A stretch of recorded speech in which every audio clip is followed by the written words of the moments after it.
ভাইয়েরা আমার, লক্ষ্য করে দেখেন, ইবলিস এত ইবাদত করেছে, এত গোলামি করেছে, এত হুকুম আহকাম মানার পরেও শুধুমাত্র একটা অবাধ্যতার কারণে আল্লাহ রাব্বুল আলামিন তাকে ইবলিসের রূপ দিয়ে দিলেন। আল্লাহ রাব্বুল আলামিন বলেন, ক্বালা ফাখরুজ মিনহা ফাইন্নাকা রাজিম। এই ইবলিস, এখান থেকে বের হয়ে যাও, তুমি অভিশপ্ত, তোমার এখানে থাকার কোনো সুযোগ নাই। ইবলিসকে যখন আল্লাহ রাব্বুল আলামিন জান্নাত থেকে বের করে দিলেন, তার কাছে বলল, আল্লাহ, 5টা জিনিস আপনার কাছে আমি চাই, 5টা জিনিস আপনি আমাকে দিবেন। আমার উপর রাগ আছে, কিন্তু আপনার রহমতের গুণ আপনার মধ্যে আছে। ওই সময় আল্লাহর কাছ থেকে ইবলিস 5টা জিনিস চায় নিয়েছেন। 1 নম্বর, আল্লাহ আমাকে কিয়ামত পর্যন্ত হায়াত দিবেন, আমার জন্য কিয়ামতের আগের মৃত্যু না হয়। আল্লাহ বলেন, যাও, তোমাকে দিয়ে দিলাম। 2 নম্বর, আল্লাহ আমাকে যেন বনি আদম সন্তান না দেখতে পারেন, আমি যেন গায়েব থাকি, আমার মধ্যে যেন প্রকাশ্য না হয়ে যায়, আদম সন্তান যেন আমাকে না দেখতে পারে। আল্লাহ রাব্বুল আলামিন বলেন, যাও, তোমাকে দিয়ে দিলাম। 3 নম্বর, ইবলিস বলল, আল্লাহ আমি যেখানে যে রূপ ধারণ করতে হয়, আমি যেন সেখানে সেই রূপ ধারণ করতে পারি, যেখানে যা প্রয়োজন সেখানে তাই হইতে পারি। আল্লাহ বলেন, যাও, তোমাকে দিয়ে দিলাম।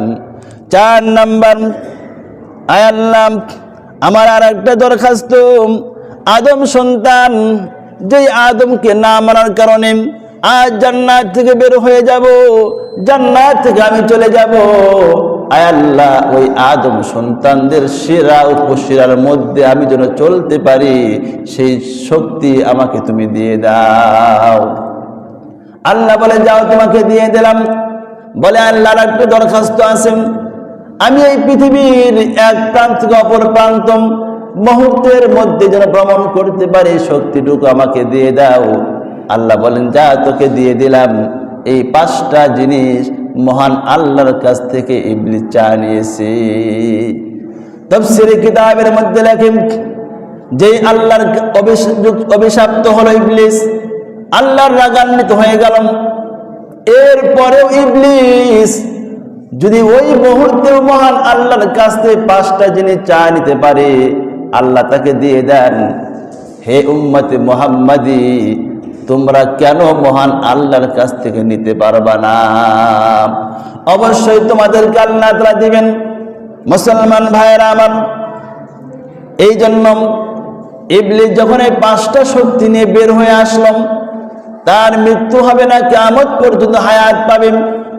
যখন যেখানে যে রূপ ধারণ করা দরকার সেই রূপ ধারণ করবে।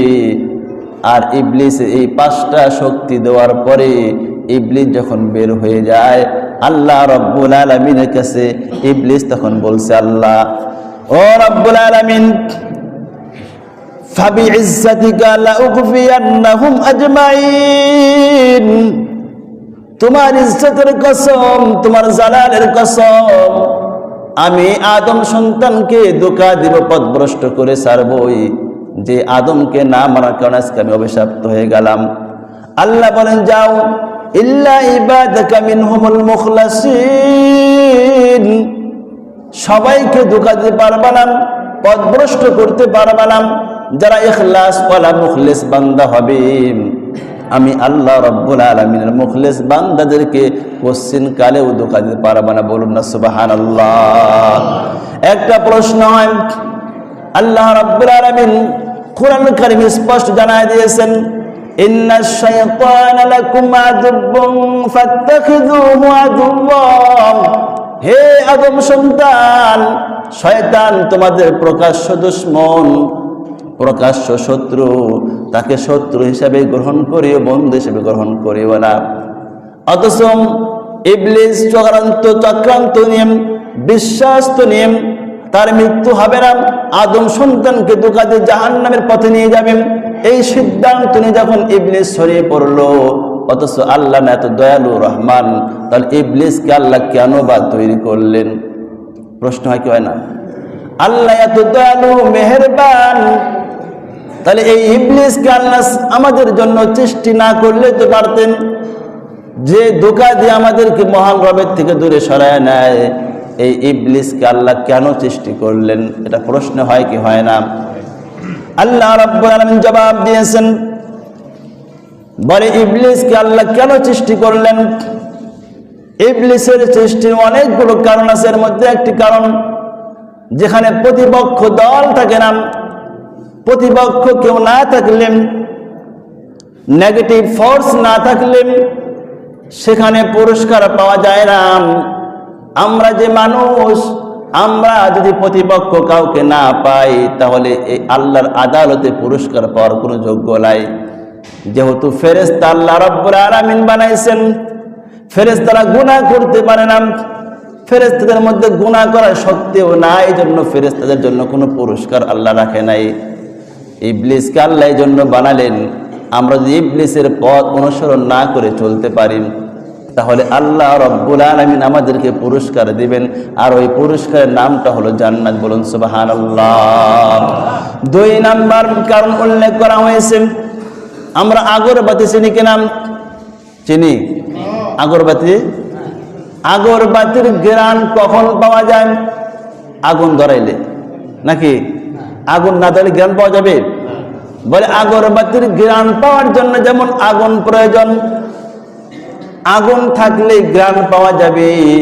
ও আদম সন্তান শুনে নাও, ইবলিস তোমাদের বিপক্ষে আছে দেখেই তোমাদের দাম বাড়িয়ে গেছে। বলুন সুবহানাল্লাহ। এজন্য আল্লাহ রাব্বুল আলামিন জানায় দিয়েছেন, ও আদম সন্তান শোনো, রাস্তার মোড়ে মোড়ে তোমাদের প্রকাশ্য শত্রু ইবলিস কিন্তু হানা দিয়ে আছেন, যখনই সুযোগ পাবে তোমাদেরকে গ্রাস করে নিবে। আল্লাহ এই জন্য জানায় দিয়েছেন, শুনে নাও, ইন্নাশ শাইতানা লাকুম আদুব্বুন ফাত্তাখিযুহু আদুব্বা। ও আদম সন্তান শুনে নাও, ইবলিস তোমাদের দুশমন, তোমাদের শত্রু। কখনো বন্ধু গ্রহণ করিও না, বন্ধু বানায় চলিও না। আমাদের প্রশ্ন হয়, ওগো আল্লাহ, আমরা যদি শয়তানকে একটা মুহূর্তের জন্য বন্ধু বানায় নিলাম, কি ক্ষতি হবে? কি আমাদের ক্ষতি হবে? আল্লাহ রাব্বুল আলামিন জানায় দিয়েছেন, শুনে নাও, কুতিবা আলাইহি আন্নাহু মান তাওয়াল্লাহ, কুতিবা আলাইহি আন্নাহু মান তাওয়াল্লাহ ফাআন্নাহু ইযিল্লুহু ওয়া ইয়াহদিহি ইলা আযাবিস সাঈর। আল্লাহ রাব্বুল আলামিন বলেন, হে আদম সন্তান শুনে নাও, কুতিবা আলাইহিম, শয়তানের সঙ্গে আমার চূড়ান্ত ফায়সালা, চূড়ান্ত সিদ্ধান্ত হয়েছে, যে ব্যক্তি শয়তানকে বন্ধু বানাবে, বন্ধু হিসেবে গ্রহণ করে নিবে, শয়তান তাকে পথভ্রষ্ট করে ছাড়বে এবং তাকে জাহান্নামের পথে নিয়ে যাবে। আমি আল্লাহর পক্ষ থেকে বিন্দু পরিমাণ নুসরাত থাকবে না। এই জন্য আল্লাহ জানায় দিলেন, তোমরা বন্ধু মনে করে ওরাম, বন্ধু মনে করলে শয়তানের শক্তি তোমার উপর বিজয় হয়ে যাবে, শয়তান তোমাকে জাহান্নামের পথে নিয়ে চলাবে। আর যদি শয়তানকে বন্ধু না মনে করে শত্রু মনে করো, কোনো সময় বিপদে পড়ে গেলেন, যদি কোনোভাবে শয়তানের পদঙ্ক অনুসরণ করো, শয়তানের পথে চলে গেলাম, আমি আল্লাহ রাব্বুল আলামিনের কাছে তওবা করতে দেরি হবে, আমি আল্লাহ তোমাকে ক্ষমা করতে দেরি করব না। বলুন সুবহানাল্লাহ। আল্লাহ রাব্বুল আলামিন আরেকটা আয়াতের মধ্যে ইরশাদ করে দিয়েছেন, ইয়া আইয়ুহাল্লাযীনা আমানু লা তাত্তাবিউ খুতুওয়াতিশ শাইতান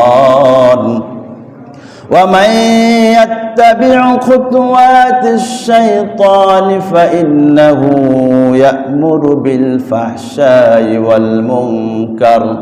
আল্লাহ বলে, হে ঈমানদার শুনে নাও, শয়তানের পদঙ্ক অনুসরণ করিও না, শয়তানের পথ তোমরা গ্রহণ করিও না।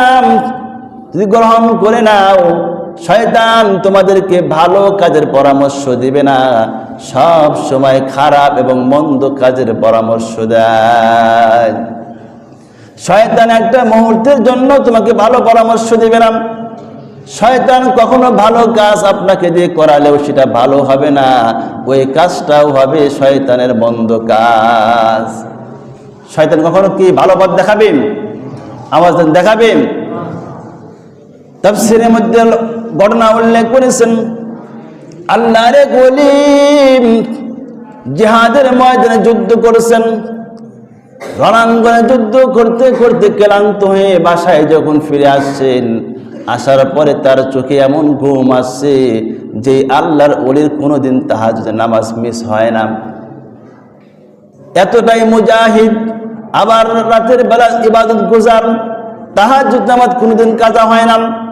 হঠাৎ যুদ্ধের ময়দান থেকে ফিরে আসার কারণে এতটাই ঘুম চোখের মধ্যে আসছে, আসার কারণে আর জাগনা পান নাই। ফজরের ওয়াক্ত শুরু হয়েছে, ফজরের নামাজ পড়েন, এতটা কান্নাকাটি করছে, আল্লাহ জীবনে কোনোদিন তাহাজ্জুদ নামাজটা ছুটে যায় নাই, আজ আমার নামাজ ছুটে গেল। এভাবে কান্না করতে করতে এতটাই কান্না করেছে, এই কান্না করার কারণে আল্লাহর কাছে এত প্রিয় বান্দা হয়েছে। এর কিছুদিন পরে, এক সপ্তাহ 2 সপ্তাহ কান্নাকাটি করেন, আর অনুনয় বিনয় করেন। আবার 15 দিন পরে যখন আবার যুদ্ধের ময়দানে চলে গেছে, যুদ্ধ করে আবার ফেরার পথে আবার যখন রাত্রেবেলা ঘুমাইছে, আজকে দেখা যায় তাহাজ্জুদের নামাজের ওয়াক্ত চলে যায়। এমন সময় এক আগন্তুক এসে ডাক দিয়ে বলেন, হে আল্লাহর ওলি, ঘুম থেকে ওঠো, আর ঘুমায় না, তাহাজ্জুদের নামাজের সময় চলে গেল, তাড়াতাড়ি উঠে নামাজটা পড়ে নাও।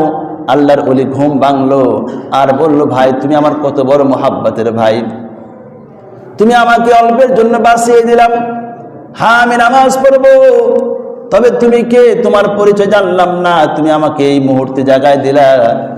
ওই আগন্তুক তখন বলতেছিল, আমাকে ভাই বলার প্রয়োজন নাই, আমি হলাম শয়তান।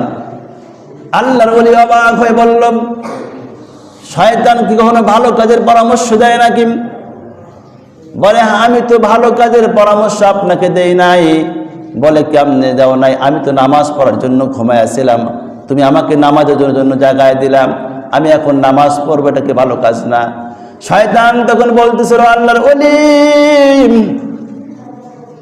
আমি আপনাকে ভালো কাজের পরামর্শ দেই নাই। দেখেন, আপনি 2 সপ্তাহ আগে যখন তাহাজ্জুদ নামাজ না পড়ার কারণে এত কান্না আর বিনয় করেছেন, মহান আল্লাহ এত খুশি হইয়া আপনার কান্নার কারণে বছরের বছর তাহাজ্জুদ নামাজ পড়ে যে পরিমাণ সওয়াব পাইছেন, আল্লাহ এই কান্নার কারণে তার চেয়ে বেশি পরিমাণ সওয়াব দান করে। সুবহানাল্লাহ। আমি আজকে দেখতেছিলাম, লক্ষ্য করলাম, এখনো তাহাজ্জুদ নামাজ সময় চলে যায়, আজকেও নামাজ না পড়তে পারলে আপনি আবার কান্না করবেন, আবার বিনয় করবেন, আবার কান্না করতে করতে আল্লাহর কাছে আবার কি পরিমাণ সওয়াবের যোগ্য হয়ে যাবেন। ওর সে আপনাকে জাগায় দেই, নামাজ পড়েন, একদিনের সওয়াবটাই না পান। তাহলে কি ভালো কাজের পরামর্শ দেয়? দিবে না। আল্লাহ রাব্বুল আলামিন কোরআনুল কারীমে এই জন্য শয়তানের ব্যাপারে উল্লেখ করে দিয়েছেন। সূরাতুল ইয়াসিনের মধ্যে আল্লাহ বলেছেন, মুসলমান ভাইয়েরা আমার, শয়তান যেহেতু আমাদেরকে ধোঁকা দেন, শয়তান কি থেকে ধোঁকা দিবেন, শয়তানের মিশন কি, আল্লাহ রাব্বুল আলামিন জানাই দিয়েছেন। শয়তানের 1 নম্বর মিশন, শয়তান আপনাকে আমাকে দিয়ে বেনামাজি বানাবে। শয়তান এর বড় মিশন না, বরং শয়তানের 1 নম্বর মিশন হলো আপনাকে আমাকে মহান আল্লাহ থেকে দূরে সরায় রাখবে, আল্লাহর জিকির থেকে দূরে সরায় রাখবেন। এজন্য আল্লাহ তাআলা বলছেন, ইস্তাহওয়াযা আলাইহিমুশ শাইতানু ফাআনসাহুম যিকরাল্লাহ। শয়তান 1 নম্বর মিশন হলো আল্লাহর স্মরণ থেকে দূরে সরায় নিবে। জিকিরের অনেক অর্থ রয়েছে। 1 নম্বর অর্থ হলো জিকির মানে কোরআন, কোরআন থেকে আপনাকে দূরে সরায় নেবেন। কোরআন থেকে দূরে সরাইতে পারলে আপনাকে সব গুনার মধ্যে সে জড়াইতে পারবে। এই জন্য জিকির দ্বারা এখানে একটা অর্থ হলো কোরআন, আবার জিকির দ্বারা হলো আল্লাহর তাসবিহ সুবহানাল্লাহ। হাদিসের মধ্যে আছেন, শয়তান প্রত্যেকটা বনি আদম সন্তানের অন্তর দিকে তাকায়া থাকে, একেবারে গভীর নজর দিয়ে তাকায়া থাকে। আর যখন ওই বান্দা যখন আল্লাহর জিকির শুরু করে, সুবহানাল্লাহ আলহামদুলিল্লাহ বলে, শয়তান আস্তে আস্তে পিছনের দিকে তার থেকে ভাগতে শুরু করে। আর যখন জিকির করে না, আল্লাহকে ভুলে আসে, আল্লাহর স্মরণ তার মধ্যে নাই, শয়তান তখন তার কাছে এসে তাকে দিয়ে যে কোনো গুনার মধ্যে লাগায় দেয়, একটা মুহূর্তের জন্য সে টের পায় না। এজন্য মুসলমান ভাইয়ের আমার, 2 নাম্বার শয়তান এর মিশন হলো শিরিক করাবে, বেঈমান বানাবে। এজন্য আসুন আমরা শয়তানকে বন্ধু বানাবো না দুশমন মনে করব? আল্লাহ বলে দিয়েছেন, আমি তোমাদেরকে উল্লেখ করে দিলাম, তোমাদের দুশমনকে নির্ণয় করে দিলাম, এর পরেও যদি তুমি দুশমন না মনে করে শত্রু মনে করো। সূরা ইব্রাহিমের মধ্যে আল্লাহ পাক ইরশাদ করেছেন 22 নম্বর আয়াতের মধ্যে, যেই শয়তানের পদঙ্ক অনুসরণ করে আজকে আমি নাফরমানি করতেছি, সেদিন শয়তান যে জবাবটা দিবেন, আল্লাহ রাব্বুল আলামিন কোরআন কারিমে সেটাকে কপি করে নোট করে তার ভাষণটা আল্লাহ তুলে ধরেছেন। যেদিন আল্লাহ রাব্বুল আলামিন জান্নাতীকে জান্নাতের মধ্যে দিয়ে দিবেন, জাহান্নামীকে জাহান্নামে দিয়ে দিবেন। জান্নাত জান্নাতের মধ্যে আছে, জাহান্নামীরা জাহান্নামে যাবে। জাহান্নামের তখন বলবে, শয়তানকে বলবে, আপনি যে আমাদেরকে ওয়াদা করেছিলেন, আপনার অনুসরণ করার কারণে আজকে আমরা জাহান্নামের মধ্যে আসলাম, আপনার তদবির আপনি শুরু করে দেন। তখন শয়তান কি বলবে? আল্লাহ পাক সেটা জানিয়ে দিয়েছে। শয়তান বলবে, দেখো আমাকে দোষ দিয়ে লাভ নাই, আমি যেই ধোঁকা দিয়েছি, প্রতারণার শিকার তোমাকে করেছিলাম, অথচ তোমার জন্য আল্লাহর পক্ষ থেকে আসমানি কিতাব দেওয়া হয়েছে, পয়গম্বর নাজিল করা হয়েছে, তোমাকে আল্লাহর হুকুমের ব্যাপারে এতই সতর্ক করা হয়েছে, প্রতিদিন 5 বার তোমাকে আল্লাহর পক্ষে আহ্বান করা হয়েছে।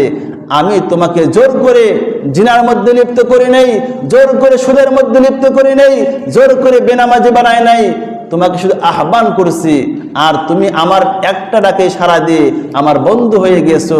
সুতরাং আজ আমি নিজেই তো জাহান্নামে যাব, তোমাকে উদ্ধার করার কোনো সুযোগ আমার নাই। মুসলমান